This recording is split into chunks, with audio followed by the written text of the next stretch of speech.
When disaster strikes, visibility can be a threat. Sometimes the safest strategy is to disappear in plain sight. Today, we're diving into the gray man theory and the art of stealth survival and prepping, a must-know skill for every prepper. Before we start, don't forget to hit that subscribe button and turn on notifications for more survival tips and strategies. What is the gray man theory? The gray man theory is all about blending in, being unnoticeable and inconspicuous to avoid becoming a target. In times of crisis, standing out can be dangerous. People can become desperate, and you don't want to draw attention to yourself. Whether it's economic collapse, a natural disaster, or social unrest, the gray man theory provides a practical strategy for keeping yourself safe by simply not being noticed. The core concept of the gray man theory is that you want to avoid attracting attention. Think of it as being in a crowd without standing out. If you blend in, you become less of a target for looters, criminals, or other individuals looking for easy pickings. In essence, it's about survival through anonymity. Why is blending in so important? In a chaotic situation, you'll want to stay out of the spotlight. Think about a scenario where resources are scarce, like food, water, and fuel.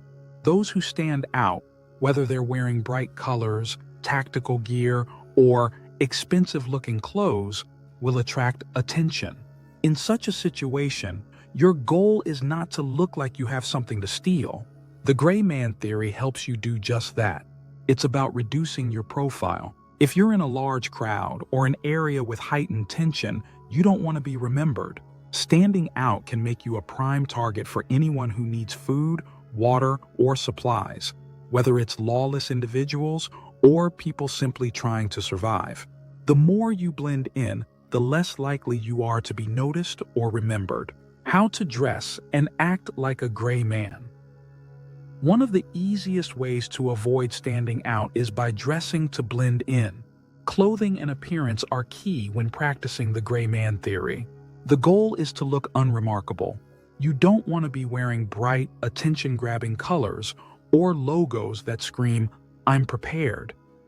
Tactical gear, camouflage, or even outdoor brands can make you look like a prepper, which can make you a target. So what does a gray man wear? Stick to muted colors like gray, beige, navy, or black. Avoid anything too flashy. Your clothes should be plain and unmemorable. Think about your local urban environment. What would the average person be wearing? Your goal is to look like you fit in and aren't someone out of the ordinary. The same goes for your gear.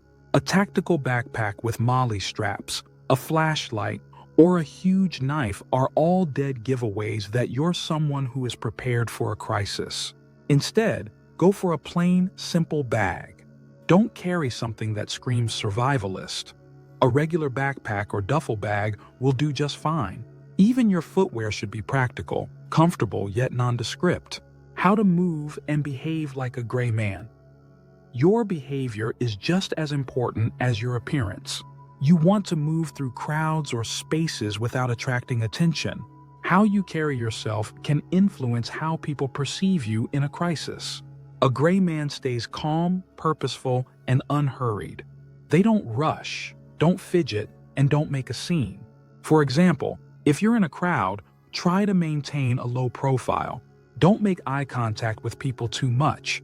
Be polite, but distant. If someone talks to you, keep your responses short and neutral. Avoid discussing your plans, resources, or intentions. People may ask questions out of curiosity or suspicion. In those situations, less is more. It's also crucial to avoid panic. In a disaster, it's easy to become anxious or overwhelmed, but showing those emotions can make you stand out. Keep your emotions in check, even if you're feeling nervous or fearful. The calmer and more controlled you are, the less likely you are to draw attention.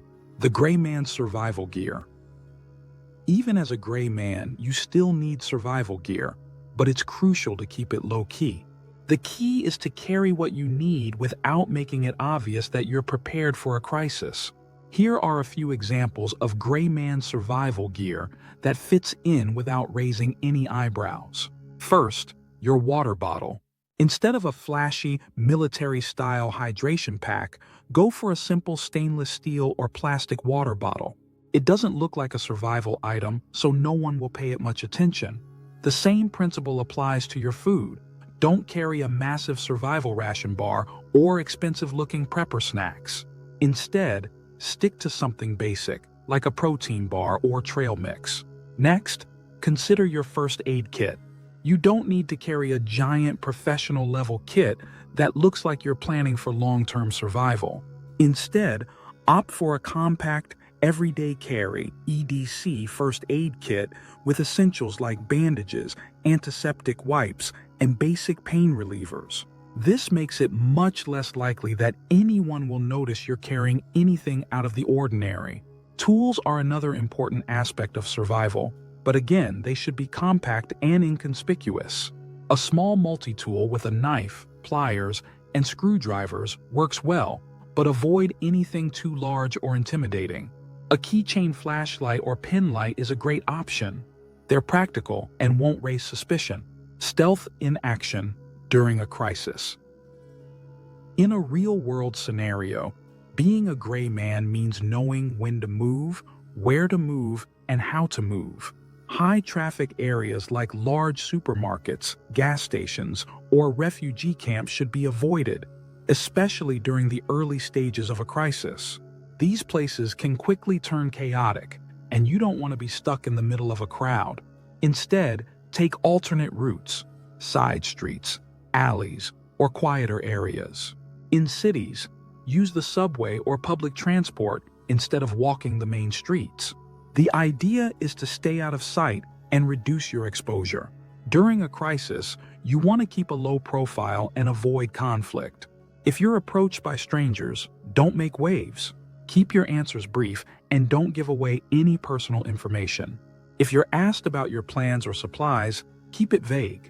Your goal is to avoid becoming a target by not offering up any information that could make you a valuable target. Practicing the gray man lifestyle. To truly master the gray man theory, you need to practice it.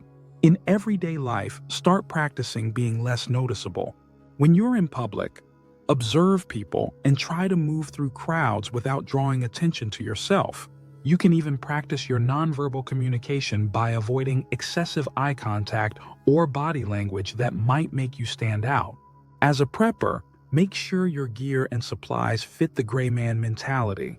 Avoid carrying large, obvious survival packs and instead opt for smaller, more discreet options. In addition, practice navigating different environments without being noticed.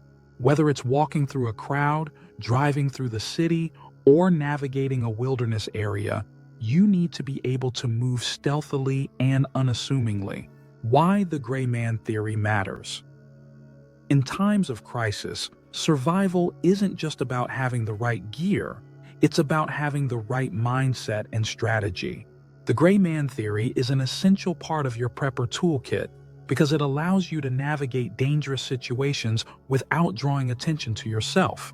The key to survival in any disaster or chaotic scenario is to stay unnoticed and unremarkable. When you master the gray man theory, you can protect yourself and your loved ones from becoming targets. Instead of standing out in a crowd, you'll move through it unnoticed. And when the situation gets worse, you'll have the ability to adapt and continue on your journey without being hindered by unwanted attention. Remember, when it comes to survival, sometimes the best way to win is to go unseen. Stay safe, stay prepared, and stay gray. Don't forget to like, subscribe, and share for more prepping tips and strategies. And let us know, what's your go-to strategy for staying invisible in a crisis?